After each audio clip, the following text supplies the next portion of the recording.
What is up, everyone? Welcome to another episode of Tuned in Washington.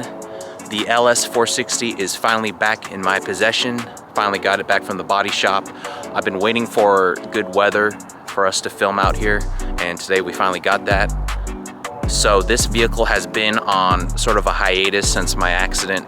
So we're gonna go over every single update we've done to the car, and I'm gonna show you where we got damaged and so on.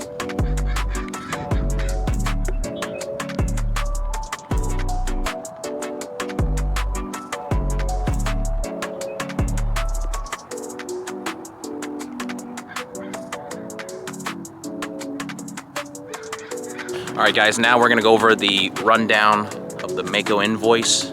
So front bumper cover, they charged me $300 to replace the front bumper. I think that's a pretty good price. It's in line with what bumper covers are going for on eBay and Amazon. Now they went with a more rigid style bumper cover that doesn't fold. Nowadays, when you order a bumper off eBay for like $100 or $200, they're gonna send it all rolled up and folded. So they went ahead and added that. I'm gonna give you guys a breakdown right now. $300 for the bumper cover, $35 for the parking sensor. We have the bumper cover retainer, that costs $45. Two of them, so that's a total of $90. The right hand side headlight assembly reinforcement was $75. I needed two of those, so that's $150 in just headlight reinforcement. So there was also a fuel door rivet for the fuel door. They had to take that off to do a really good job on the paint job. That was $6.28, two of them. We're on page 2 now. I brought them the OEM fog lights. Those cost me about $300 from Lexus. And I bought a few other clips as well. Page 2, the light chip and scratch buffing was $199.95. They went ahead and clear coated the vehicle with sealer. That was $189.95. Base coat plus clear coat, 5 years protected with the warranty. That was $899.95. There was an upcharge on the body labor for $81 for 14 times 14.5.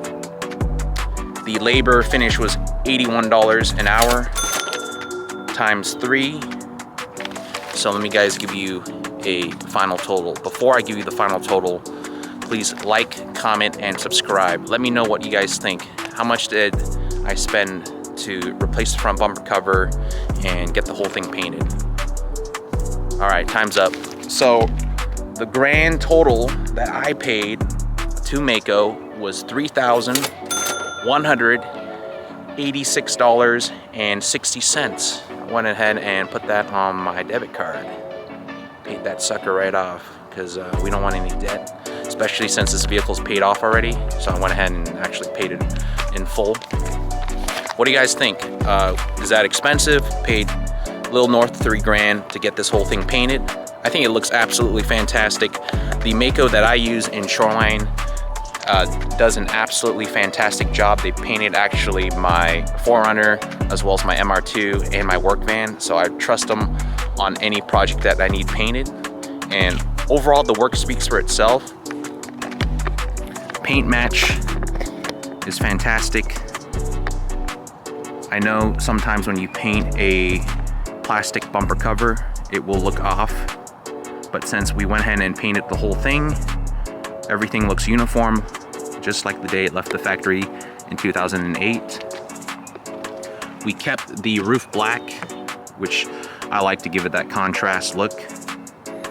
Wheels, we're still rocking the Enkai TSR-X 20 by 9.5 on all 4 corners with Lexani 245/35/20s in the rear, and we're running a 235 up front.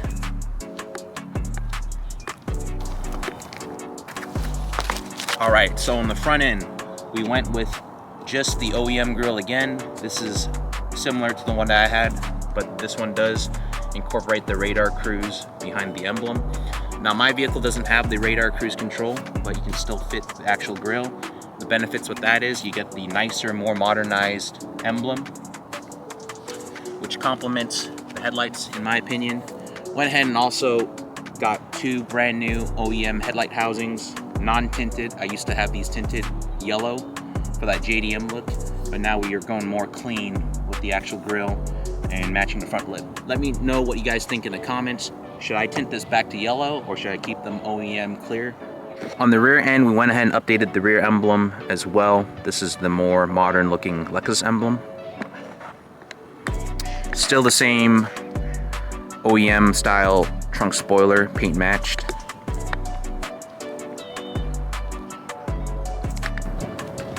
All right, we're on the rear end of the vehicle.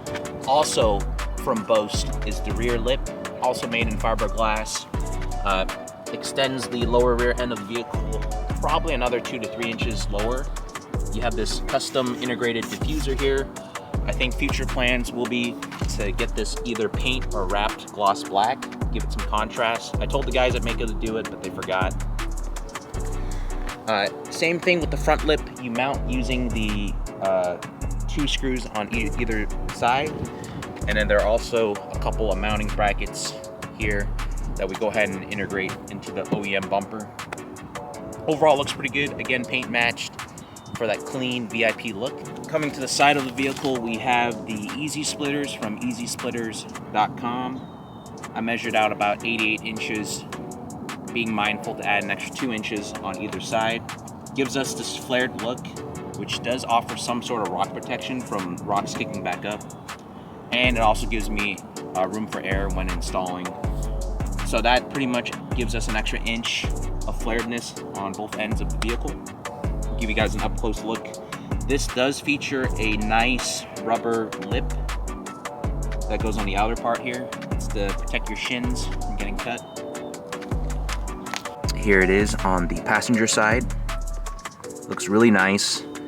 It does give the illusion that your vehicle is actually lower than it actually is, which is what I wanted, especially with the newly added front and rear lip.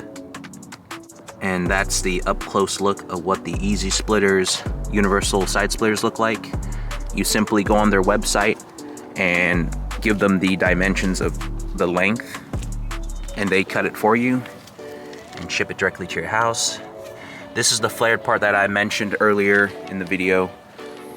1 inch on the back and 1 inch extra on the front. That's gonna help prevent rocks from kicking up and chipping your fender a little bit, which is the thinking that I had when I ordered the extra 2 inches.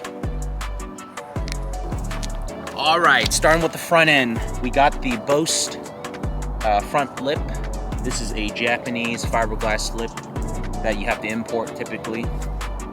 They range from anywhere from $500 to $700 plus shipping, depending on current shipping rates and tariffs.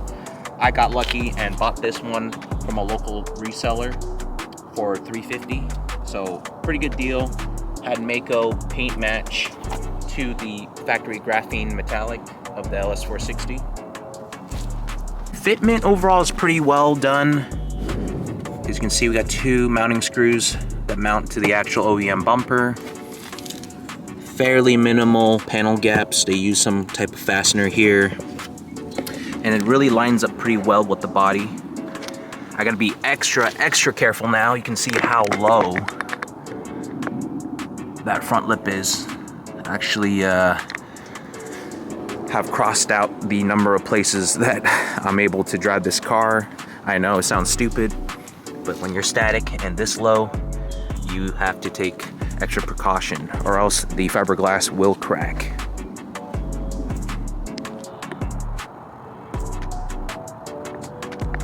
Thank you guys again for watching on this week's episode of Tuned in Washington. I am so happy to finally get my car back.